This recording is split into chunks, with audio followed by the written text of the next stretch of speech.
Bonjour, alors je fais cette nouvelle vidéo, évidemment en fonction des circonstances, et les circonstances sont plutôt intéressantes en ce moment euh, pour une grosse quantité de gens. Des millions de gens actuellement en fait sont amenés en effet à peut-être euh, vivre des circonstances particulières. Et qui dit circonstances particulières dit évidemment peut-être une nécessité ou en tous les cas une invitation à pouvoir, comment dire, transformer certaines, euh, j'allais dire, certains schémas de pensée euh, afin d'améliorer en fait notre qualité de vie intérieure surtout. Donc nous allons parler en effet du thème qui est le suivant, c'est-à-dire réaction euh, versus création. Alors il faut bien en effet savoir que lors de circonstances un peu qui sortent en effet de l'ordinaire, euh, eh bien la plupart du temps finalement le mental rentre obligatoirement en réaction la plupart du temps s'il n'y a pas eu de travail de conscience au préalable.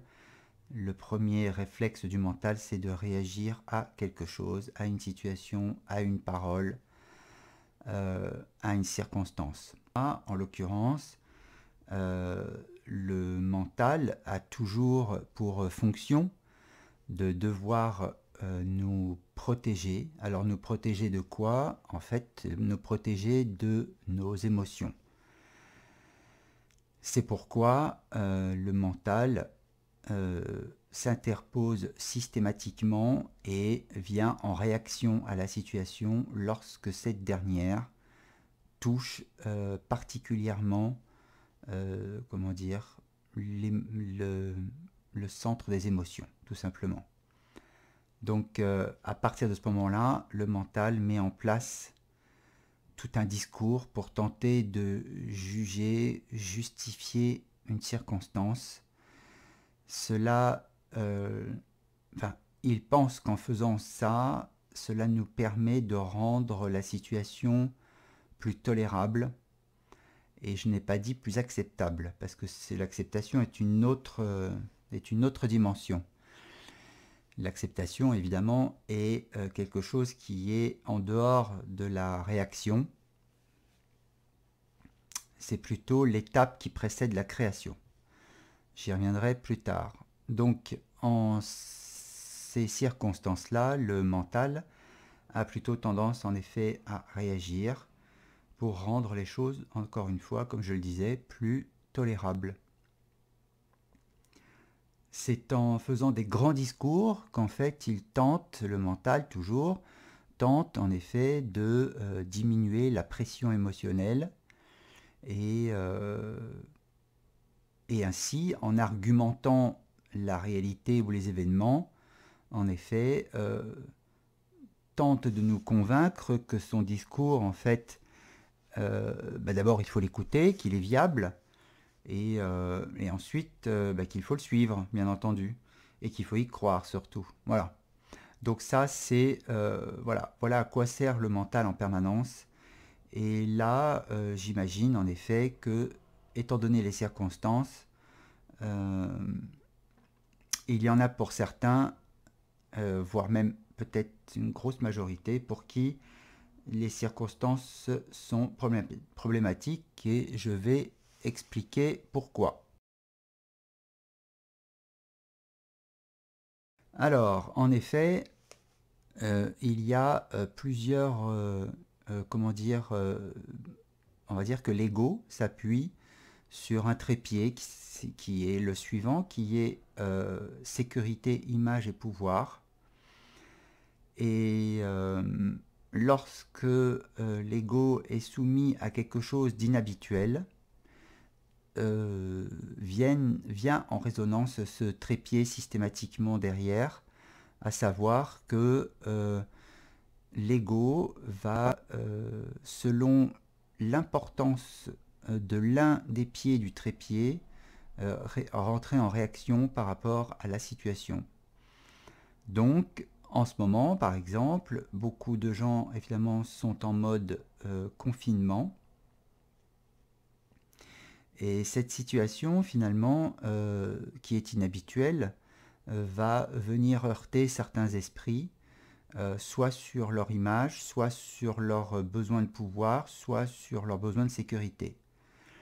Il est bien évident que lorsque l'on est comment dire, soumis à une routine, ces trois besoins en fait sont nourris, enfin l'ego en tous les cas tente de nourrir ces trois besoins, ou en tous les cas l'un de ces trois besoins, et en effet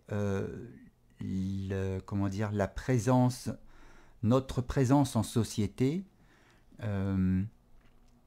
peut être en effet un facteur qui vient nourrir en effet soit le besoin d'image, soit le besoin de pouvoir, soit le besoin de sécurité.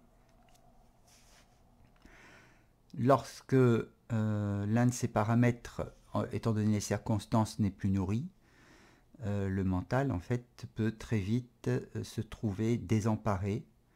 Enfin, quand je dis le mental, en fait le moi, mais c'est pareil, le mental n'est qu'une caisse de résonance du moi. Mais en tous les cas, le moi peut venir en effet à se trouver désemparé par rapport à cette situation. Et c'est là que le mental va intervenir pour venir compenser en fait le déficit de pouvoir, le déficit de sécurité ou le déficit d'image. Donc je m'explique, lorsque l'on est habitué à aller au travail tous les matins, on nourrit l'un de ces trois besoins, forcément. Soit c'est le besoin de pouvoir qui est nourri, soit c'est le besoin d'image, soit c'est le besoin de sécurité, voire peut-être les trois. Beaucoup d'individus, en effet, ont misé leur sentiment d'existence jusqu'ici à travers finalement la représentation qu'ils donnent en fait tous les jours par le biais de ces relations sociales, le fait d'être au travail. Beaucoup de gens ont l'impression, en étant au travail, d'avoir le sentiment d'exister. Or, pour beaucoup, ce sentiment d'existence s'écroule du jour au lendemain du fait de la situation d'isolement et de confinement. Et ceci représente en effet, pour certains, va représenter en tous les cas pour certains une énorme souffrance, puisque certains pourraient en effet être amenés à déprimer, faute de pouvoir en effet nourrir ce sentiment d'existence. Alors du coup, pour ne nommer que ce sentiment d'existence, mais qui pour l'instant est un exemple, il va y avoir aussi par exemple le sentiment de pouvoir lié en fait à la représentation au poste de pouvoir qu'on occupe au niveau professionnel. Pour certains, ça va toucher en effet d'autres registres, mais on va revenir en fait pour commencer au sentiment d'existence. Alors, il faut savoir d'abord, avant tout, que ce sentiment d'inexistence, évidemment, est une réaction par rapport à cette situation particulière d'isolement et de confinement, et que par conséquent, le mental, sachant que il est rentré en réaction, va chercher un moyen de compenser cette sensation de manque. C'est pourquoi il va tenter en effet de le combler. Alors ça peut être par diverses activités qui vont tenter en effet de remplir quelque chose là où le vide, où la sensation de vide ou de manque s'est installée. Ce n'est pas en fait, enfin c'est une solution qui est, on va dire, totalement temporaire. Elle va très vite en fait, comme tout système que le mental met en place, tout arrive toujours très vite à ses limites. Et ce système de compensation, de toute façon, lorsque l'on y regarde de plus près, l'individu va se rendre compte que le manque ou la sensation de vide n'est pas complété pour autant et qu'il faudrait peut-être passer à une autre étape.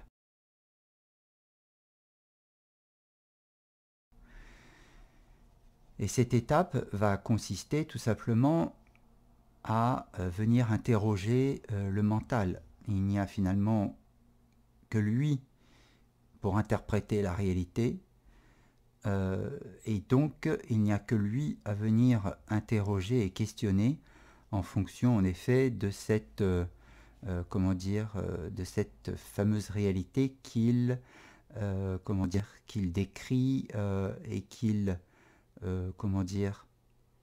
et auquel nous croyons en fait fortement sans avoir spécialement beaucoup de recul sur la façon dont ce mental décrit le réel et forcément sur la façon dont le mental nous décrit nous à travers ce réel.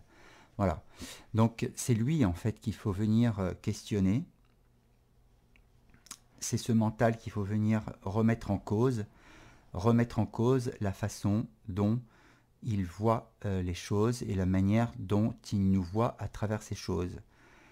Donc la première des étapes finalement consiste à tout simplement, au lieu de laisser voler, j'allais dire, les pensées dans son esprit et de les laisser fuser dans tous les sens, la première des choses évidemment c'est de les mettre par écrit, c'est-à-dire de les figer, de les fixer quelque part en dehors de notre mental de façon à pouvoir les matérialiser sur une feuille par écrit. C'est encore la meilleure des méthodes. Donc j'invite chacune et chacun à faire cet exercice, c'est-à-dire prendre tout simplement les pensées qui vous traversent l'esprit en ce moment, c'est-à-dire celles notamment qui vous font souffrir ou celles qui sont source de souffrance et qui entraînent derrière évidemment un système de compensation qui consiste à se jeter sur le frigo, qui consiste à se jeter sur l'alcool, qui consiste à se jeter dans des jeux vidéo sans fin, pour simplement en effet tromper l'ennui, tromper le vide, tromper le manque. Donc là, en l'occurrence, par exemple, je me sens inexistant, eh bien, dressez toute une liste des raisons pour lesquelles vous vous sentez inexistant. Et forcément, vous allez aller dans ce sens-là assez facilement, puisque votre mental, votre ego, est enclin, en fait, à croire en ce sentiment d'inexistence, et j'allais dire, et vous de le suivre, de manière fidèle. Donc c'est évidemment une liste qui va vous paraître assez facile à remplir, puisque quelque chose en vous, évidemment, atteste de cette réalité. La seconde étape, une fois que vous avez écrit et rédigé ce en quoi vous vous sentez inexistant, consiste en fait à écrire l'inverse, c'est-à-dire j'existe parce que. Et là, il va falloir en effet faire preuve, d'obstination. Pourquoi d'obstination? Parce que votre mental est enclin en fait à croire le contraire. Mais ça n'est tout ça évidemment qu'un jeu d'illusion, encore une fois, où le mental interagit avec la réalité, on enlève quelque chose à l'ego, et ce quelque chose, encore une fois, est ce besoin d'image, de pouvoir et de sécurité, ou l'un des trois, ou 2 sur 3, ou 3 sur 3, mais en tous les cas, on lui enlève quelque chose qui appartient à ce trépied, et forcément,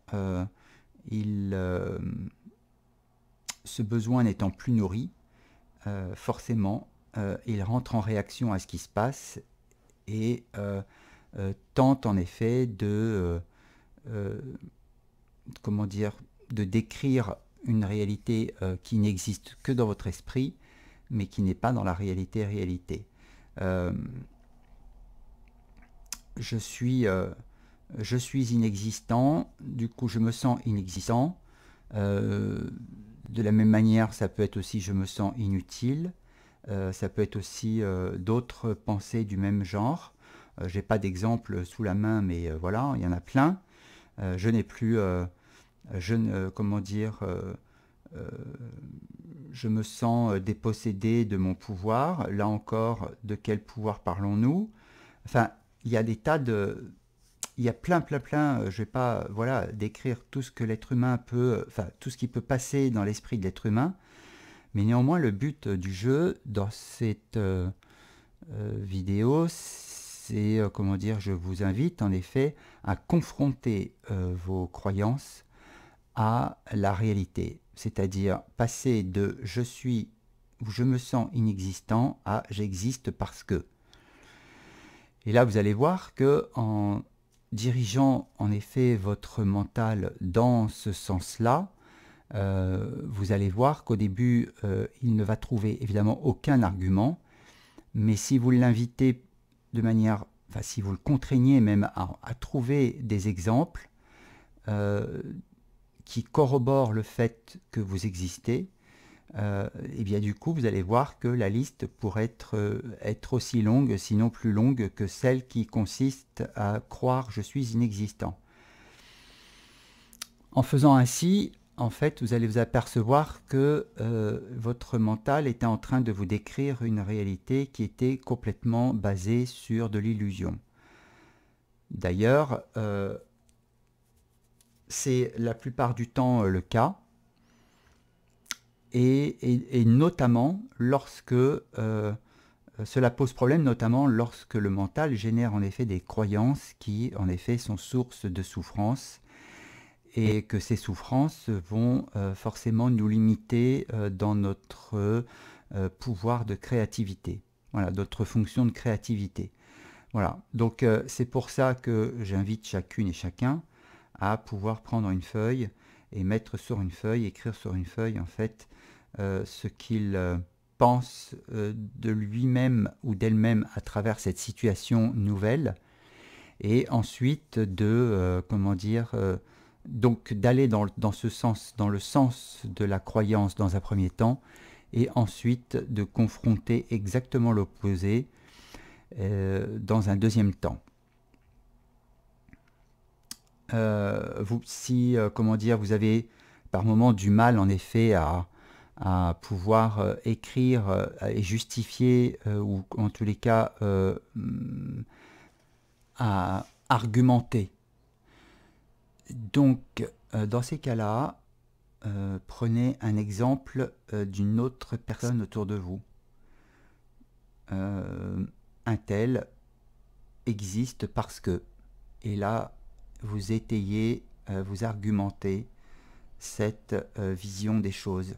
Et ce faisant, c'est peut-être quelque chose qui vous permettra d'avoir un déclic vous concernant. Parce que parfois, on arrive davantage à pouvoir trouver des arguments concernant une personne tierce plutôt que d'arriver à en trouver pour soi-même. Donc, si vous n'arrivez pas à argumenter « j'existe pas »,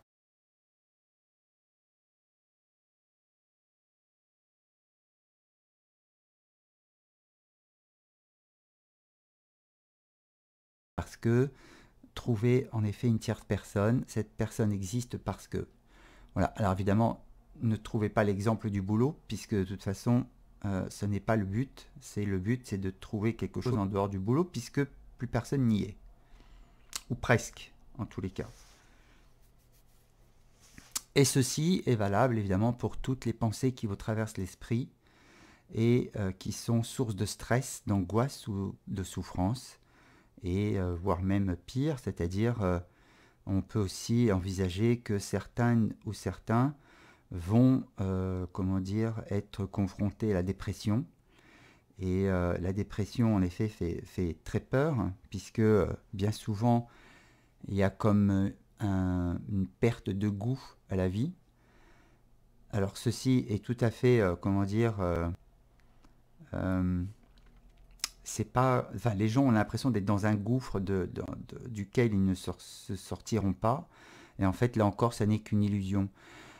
Pourquoi? Parce que, en définitive, si tout allait bien, parce que l'ego trouvait de quoi se nourrir, entre guillemets, à travers le jeu des relations sociales et de la profession, il s'avère que c'est un carburant comment dire, qui n'était pas, enfin, ces personnes-là concernées qui vont enfin, rentrer en dépression ne se sont pas rendues compte avant le changement de la situation que ce carburant en fait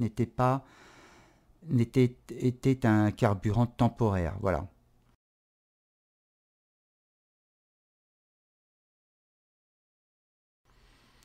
Euh,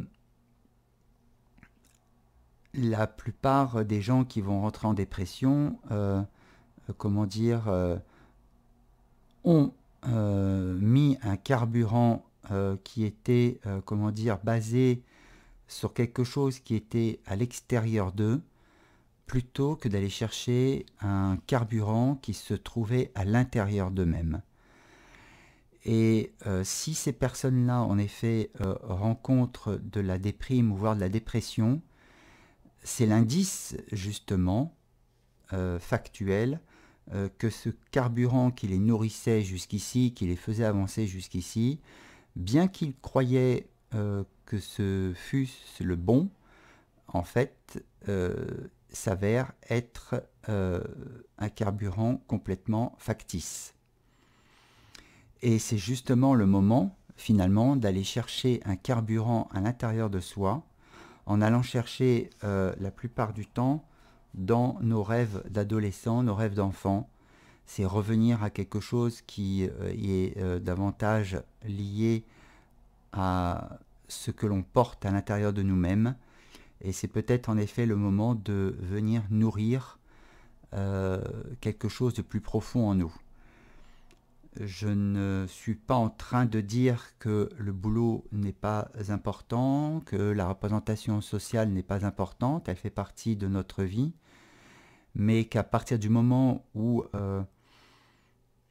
cette dernière ou ces dernières en fait deviennent comme un étendard qui représente finalement ce que nous sommes et que encore une fois ce fameux carburant était un carburant finalement factice, il vaut mieux en effet se poser la question de savoir quel est le vrai carburant qui permettrait de pouvoir, comment dire, nous sortir de la dépression, à savoir retrouver quelque chose en nous qui nous permet de nous nourrir vraiment en profondeur.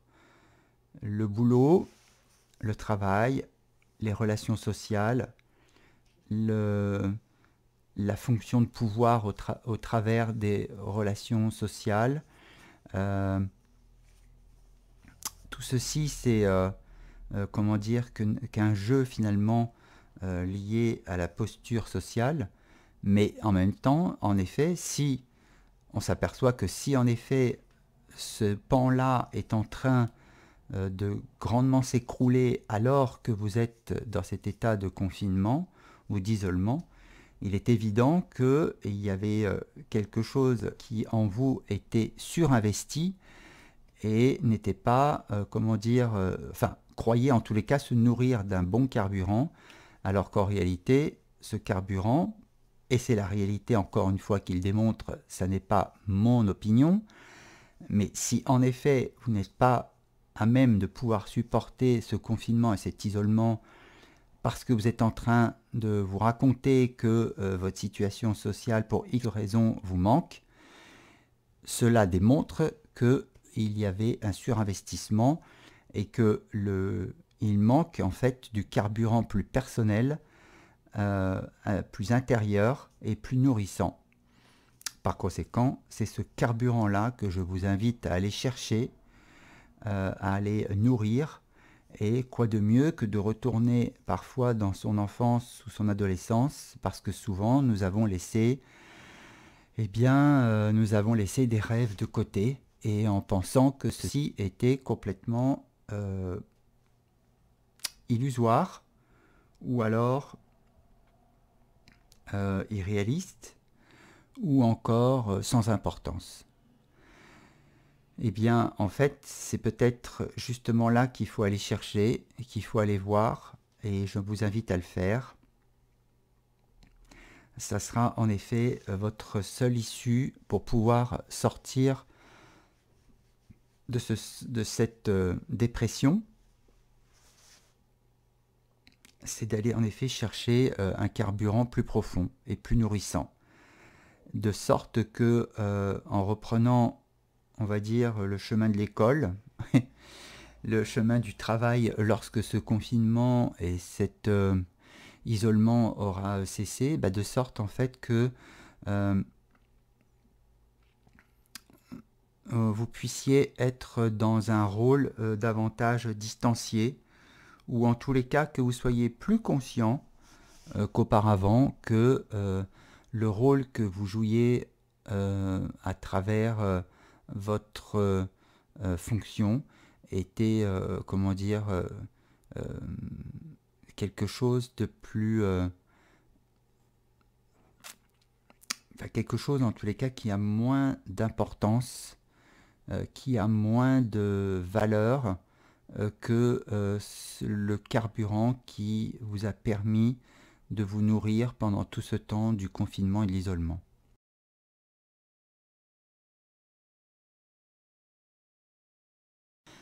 Alors, évidemment que rien n'arrive par hasard, et ce confinement, finalement, il y a des millions de personnes en fait qui l'ont appelé, on va dire, quelque part. Alors non pas, évidemment, ce n'est pas du tout notre ego qui a voulu ce confinement, évidemment, mais c'est plutôt notre âme qui a finalement appelé ce confinement et cette situation de toute façon, à réviser un schéma de pensée particulier en nous. Et ce schéma de pensée, évidemment, ne tardera pas à remonter tôt ou tard chez chacun d'entre vous, et ce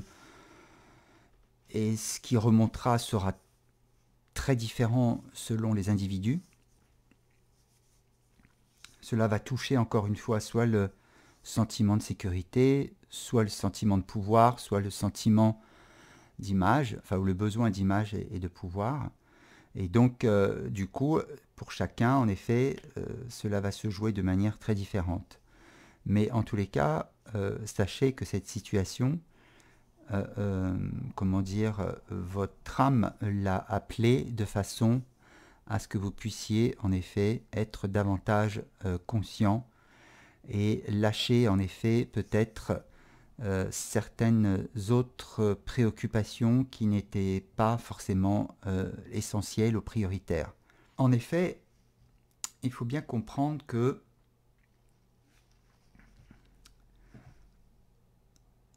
ce qui arrive actuellement à des millions de personnes, et à vous qui m'écoutez, a évidemment un sens.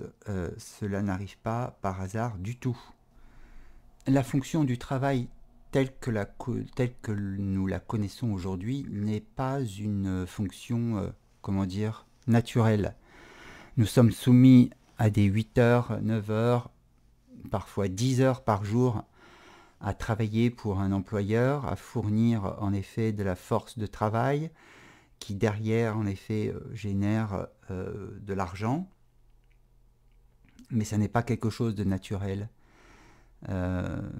C'est quelque chose qui a été mis en place par tout un système, par le système on va dire, qui évidemment est géré par l'argent avant tout, mais la façon dont nous envisageons, enfin il n'y a aucun, c'est ce que je veux dire, c'est qu'il n'y a aucun recul par rapport à la manière dont les gens en fait s'investissent dans leur travail.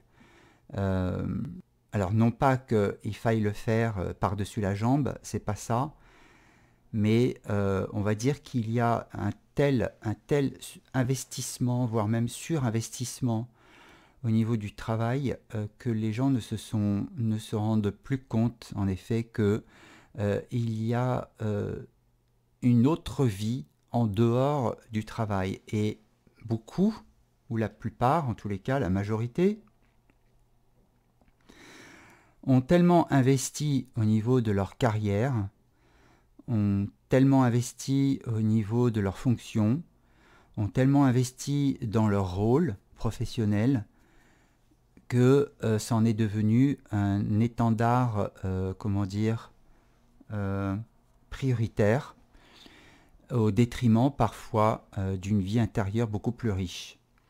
Et j'espère en tous les cas que ce qui se passe actuellement pour certains, pour des millions d'individus, peut-être que ceux-là vont peut-être arriver, je leur souhaite, à réinterroger en fait l'importance qu'ils mettent quant à leur métier dans leur vie personnelle. Est-ce que cet investissement va être aussi important à la sortie du confinement qu'avant? Ou au contraire, est-ce qu'il va y avoir une prise de recul en disant mais la vie c'est pas ça?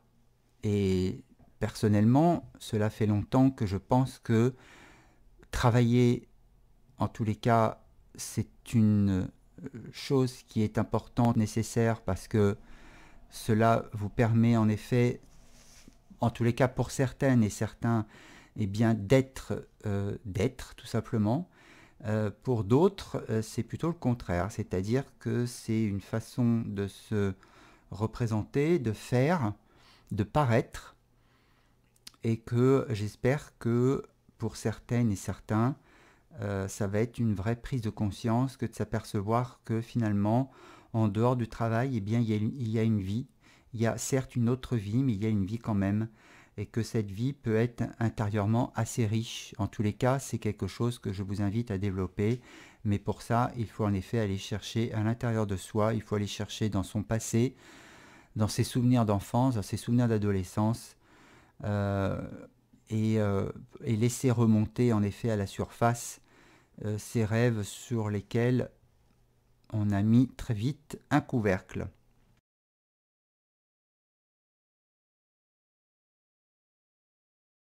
Il y a aussi un autre aspect évidemment que je voulais couvrir puisqu'il rentre en interaction forte euh, et préoccupe l'esprit de beaucoup d'individus, c'est évidemment la mort qui refait surface, comment dire, dans notre existence comme quelque chose de ce coup, euh, comme si finalement elle avait disparu depuis pas mal d'années.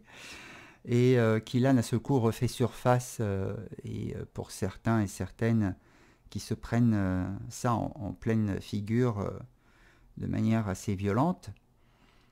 Et pourquoi violente? Parce que tout simplement que, encore une fois, tellement absorbé par son boulot, par les inquiétudes du boulot, par les tâches à accomplir, les dossiers à terminer, voilà, les réponses à donner à certaines ou certains, voilà, qu'ils en ont en effet oublié que la mort pouvait faire partie de la vie et que là, d'un seul coup, on y est confronté, enfin beaucoup d'individus y sont confrontés euh,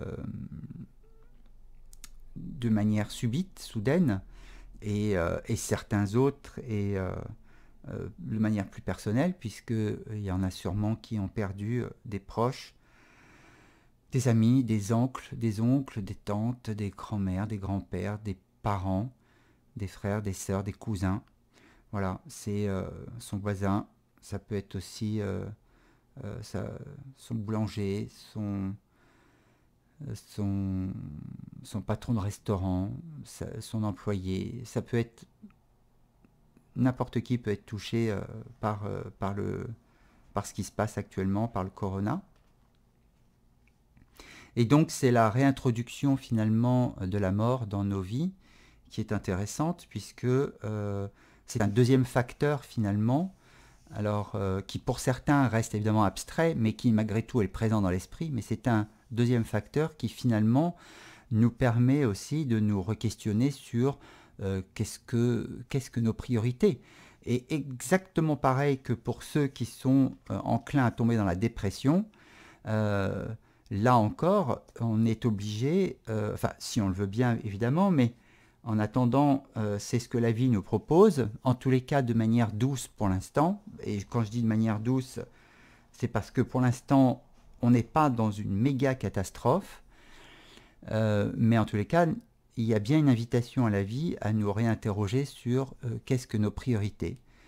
Alors, et l'absence, en effet, la coupure du rythme quotidien avec le boulot, la présence de la mort dans notre vie qui surgit du jour au lendemain, vient de nouveau réinterroger où sont nos priorités, où sont en effet les vraies valeurs.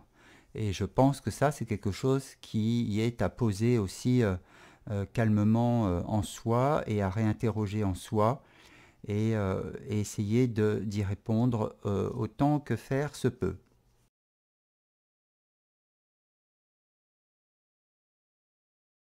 Il y a un autre aspect, évidemment, que je n'ai pas cité pour l'instant. Alors c'est sûr, s'il y en a certains qui sont en effet, comment dire, confrontés à l'absence de travail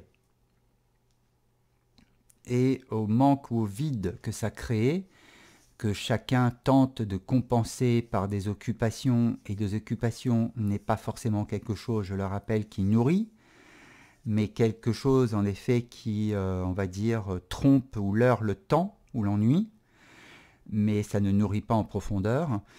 Et il y a donc pour certains ou certaines un autre facteur qui est qu'ils se retrouvent ou elles se retrouvent confrontés finalement à une vie personnelle plus confrontante. C'est-à-dire que s'il y en a pour certains pour qui le travail était un exutoire et une fuite de la vie personnelle, eh bien, encore une fois, le confinement nous les confronte à cette vie personnelle qu'ils avaient laissée un petit peu en jachère faute de l'avoir nourrie et au contraire d'avoir compensé par une vie professionnelle intense.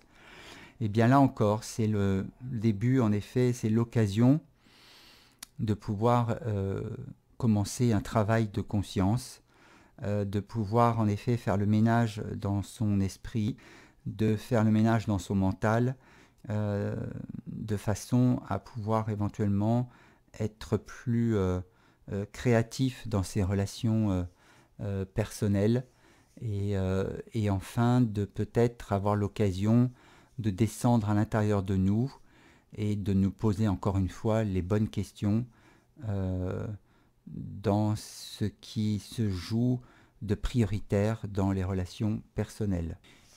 Il est certain que ce confinement amène les gens à vivre des expériences avec comment dire, des émotions qui vont forcément pour certaines ou certains être exacerbées.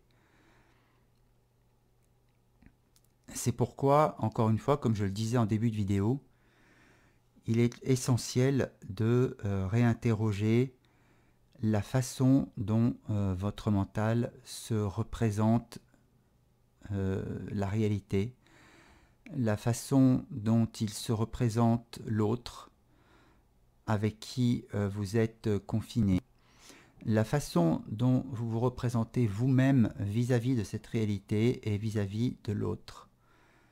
Ceci ne peut se faire évidemment que en écrivant chacune de vos pensées, chacune de vos croyances sur une feuille et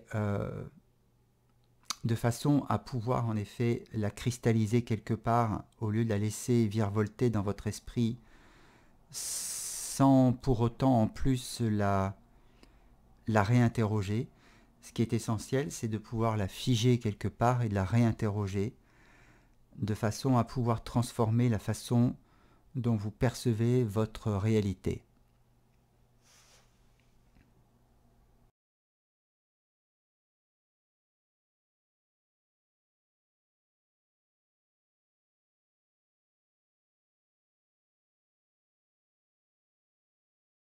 En effet, pour ceux qui n'ont pas encore eu l'habitude de regarder mes vidéos, notamment sur celles qui parlent de l'origine de la souffrance, il faut bien comprendre que le mental raconte rarement la vérité au sujet de la réalité, mais plutôt vit dans un système d'illusions qui en même temps génère de la souffrance. Il me semble que Saint Jean dans l'Apocalypse disait cherche la vérité te libérera. Et c'est un chemin que j'ai fait moi-même et je suis parvenu à cette même conclusion que le mensonge en effet, enfin le mensonge mental, en effet enferme les gens et autant qu'il les fait souffrir, et en l'occurrence la vérité nous en libère totalement, nous libère à la fois de l'illusion et nous libère de la souffrance qui est associée. Donc il faut bien savoir que illusion et souffrance en général ne font qu'un. Voilà, ça c'était une petite parenthèse. Il existe maintenant une autre méthode, mais ça c'est pour ceux qui ont peut-être plus l'habitude de vivre une vie intérieure, en tous les cas ont su exploiter un petit peu davantage cette vie intérieure par le biais de la méditation ou de l'introspection. Et il existe en effet une autre méthode que de réinterroger en effet notre système de croyance. Cette méthode consiste en effet à tout simplement observer l'émotion et la laisser en fait circuler à l'intérieur du corps, ou en tout cas observer son comment dire son expansion, et puis la laisser finalement la laisser vivre, et puis à un moment donné ou à un autre, le fait d'être totalement conscient dans cette observation de ces émotions, et notamment voir quelle empreinte elle laisse sur le corps et comment elle agit sur le corps au moment où cela se passe, et bien le fait de la regarder consciemment finalement la fait s'évanouir d'elle-même. C'est la conscience qui fait ça. Ce n'est pas le mental ou l'ego qui fait ça, c'est la conscience. Et observer consciemment qui permet comment dire, cette transformation naturelle. Ceux qui se croyaient à l'abri jusqu'ici de tout, eh bien finalement ce virus est en train de remettre les choses à plat. Ainsi, pauvres et riches sont autant concernés par ce coronavirus. Matérialistes ou spiritualistes, idem. D'ailleurs, j'aimerais faire une petite parenthèse pour celles et ceux qui, en effet, se collent l'étiquette de spirituel, ou en tous les cas s'imaginent l'être, et s'imaginent surtout être au-dessus de la mêlée, exactement d'ailleurs comme ces riches ou ces matérialistes qui s'imaginent être au-dessus du panier social.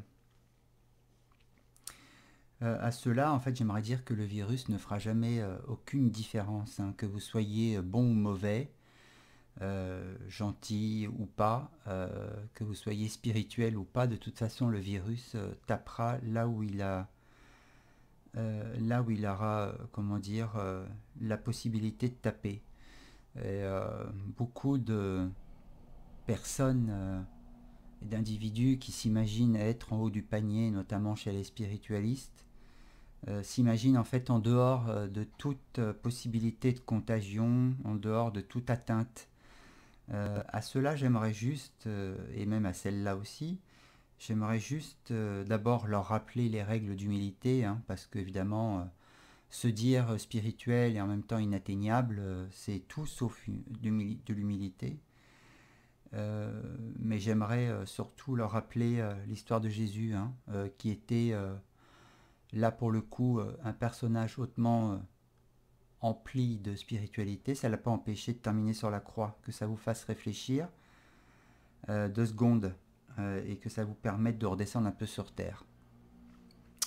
Ceci étant dit, voilà, je pense avoir couvert l'essentiel. Encore une fois, le mental rentre en réaction à une situation, à un moment donné, qui n'était pas attendue et qui pourtant est placée sur votre route par votre âme, car votre âme, en fait, c'est elle qui vous appelle, c'est elle qui met ça sur votre route, alors de manière parfois personnelle, parce que vous êtes confronté à la mort de vos proches, et parfois un peu plus impersonnel parce que vous êtes dans le confinement au même titre que tout le monde, en tous les cas que certains, et que enfin que beaucoup de millions de personnes finalement. Et ceci en effet est un premier signal d'alarme que je trouve que la vie nous envoie, que l'Éternel nous envoie de manière assez soft. Si nous ne parvenons pas à décoder finalement quelles sont nos priorités à titre personnel déjà pour commencer et à titre global pour finir, eh bien il ne serait pas surprenant de voir en effet d'autres avertissements beaucoup plus difficiles en fait arriver. La première vague finalement du VIH n'a pas profondément changé les valeurs de la société. Espérons que, pourquoi? Parce que d'abord le VIH était transmissible sexuellement et en plus de ça dans une catégorie de la société bien particulière, bien que maintenant elle s'étende au monde hétérosexuel, mais dans une proportion qui reste moindre. Alors que là, le virus, le corona, lui, se fout complètement de savoir qui est bon, qui ne l'est pas, qui est dans la bienveillance et qui est dans la malveillance. En fait, le corona frappe dès qu'il a la possibilité de frapper. Et je pense que quelque part, finalement, ça remet les valeurs un petit peu à plat. Ça permet de s'apercevoir que pauvres et riches sont soumis exactement aux mêmes conditions. Ce n'est pas la richesse qui permettra de s'en de s'en prémunir. Ça n'est pas non plus le pouvoir qui permettra de s'en prémunir. Ça n'est pas non plus un compte en banque bien rempli qui permettra de s'en prémunir. Il y aura de toute façon peut-être d'autres vagues comme ça du même acabit. Et on n'est jamais sûr de rien, et en tous les cas à l'abri de rien, et la preuve, la réalité nous le démontre. Je vous invite donc évidemment à faire ce travail de conscience, à réinterroger votre mental, et quand une émotion se pointe, eh bien essayez de voir comment votre mental la commente, et donc coucher ces commentaires sur une feuille, et puis commencer à réinterroger la validité en fait que vous lui accordez. J'invite évidemment ceux qui savent méditer ou faire un peu d'introspection, et bien quand ils sont dans l'émotion, à observer pleinement cette émotion circuler dans le corps, ou en tous les cas vivre et s'exprimer dans le corps, et l'observer avec la plus grande attention. J'invite évidemment celles et ceux qui avaient une représentation telle de l'image sociale d'une telle importance, eh bien, de réviser en effet les schémas de priorité et les schémas de valeur, parce que je pense profondément que la façon dont on nous fait travailler est tout sauf humaine. Enfin, si certaines ou certains eh bien, désirent que je les aide pendant cette période un petit peu spéciale, eh bien, dans ces cas-là, qu'ils viennent me solliciter sur Facebook. de façon à ce qu'un soir, je puisse faire eh bien, en fait, une vidéo en direct où je puisse, comment dire, tenter de répondre aux difficultés de chacun. En disant cela, je suis en train de réfléchir, de savoir si je vais pouvoir le faire, étant donné que je ne verrai pas forcément, enfin je ne serai peut-être pas en mesure de voir les commentaires. Il faut voir si je vais arriver en fait à voir les commentaires, parce que évidemment je rappelle, bien que ça peut-être n'est pas évident, mais que je suis malvoyant. Voilà, je n'ai qu'un œil qui fonctionne et qui a à peu près 2/10, donc c'est un peu compliqué. Mais pourquoi pas en effet essayer de faire une vidéo un soir sur Facebook de façon à pouvoir aider certains et certaines, en tout cas à les aiguiller dans leur travail intérieur pour leur permettre de réinterroger leurs croyances et qui parfois sont récalcitrantes à vouloir, comment dire, être transformées. Je pense avoir fait le tour de cette vidéo, même si en effet j'ai été parfois très, comment dire, très évasif, mais je pense avoir abordé les thèmes nécessaires. En tous les cas, retrouvez-moi sur Facebook et voyons si un soir je peux faire une vidéo en direct pour aider certains et certaines. Je vous remercie de votre écoute et puis je vous souhaite une bonne continuation à trouver la voie qui est en vous. Ciao.